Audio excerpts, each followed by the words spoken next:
Hi, Doug Hasty here. Today I want to talk about chipping. I want to talk about what I call a basic chipping motion. Really something everybody should have in their arsenal. Makes things so much easier on the green. You can hit so many different shots with the same basic chipping motion, which I'll show you in a later video. But let's talk about this for a second. In my estimation, there's 3 skills in golf, maybe 4. You've got a full swing, you've got a putting stroke, you've got a chipping motion, and you've got a pitching motion. So now I'm talking about the chipping motion. So this is separate from a putting stroke, it's separate from a full swing. You really want to understand that it is different.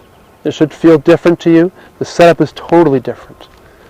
So I've got my gap wedge here. It's a 52 degree wedge. Here's how I'd set up to hit a normal shot. Really steady, balanced ball positions, about 4 inches inside my left heel there. Okay, nice and balanced, feet wide apart. Here's my chipping setup.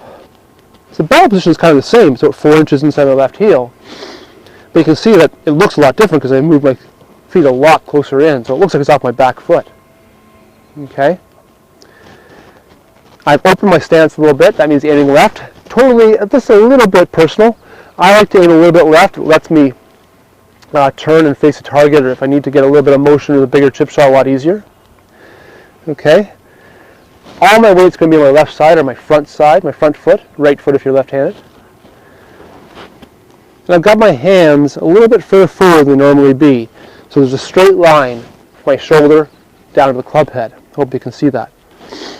So there's and I've choked down the club. So let's review those points again. Feet close together. Ball about 3 or 4 inches inside your front foot.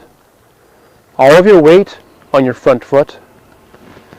Choke down the club, and get a nice straight line from your left shoulder down to the club head. So there's my setup. If you get the right setup, it's so much easier to hit good chip shots.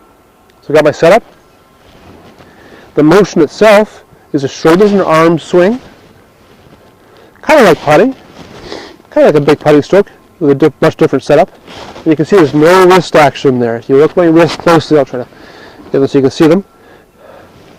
You can see there's no wrist motion there at all. It's just shoulders and arms. It's kind of like a big pendulum. Once I got my setup, it's just shoulders and arms. That triangle around here down my arms stays the same the whole time. Or some people like to say they can see a Y. The club and my left arm being one thing of the Y, and my right arm being the other one. And that Y stays there the whole time. That's chipping. Get to a ball, get comfortable, hit a chip shot. I know you can't see, but almost went in. Want to make this as simple as you can, not complicated. Don't want to use our wrists.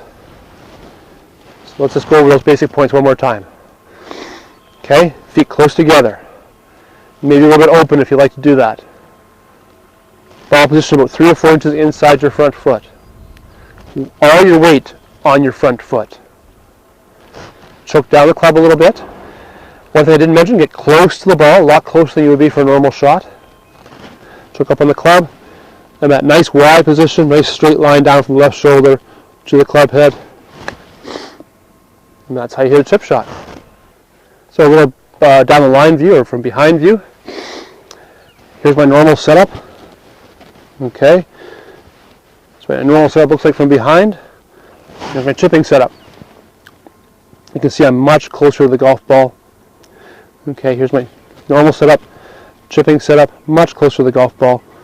Leaning forward, aiming at that hole, back and through. Go! Oh. So one more time. Feet close together. Ball position about 3 or 4 inches inside my front foot. Get close to the ball. Choke up on the club. Get a nice straight line down from your shoulder to the club head. Lean forward, and then just shoulders and arms through. If I just hit those two a little bit harder, they would have gone in. Hope that helps.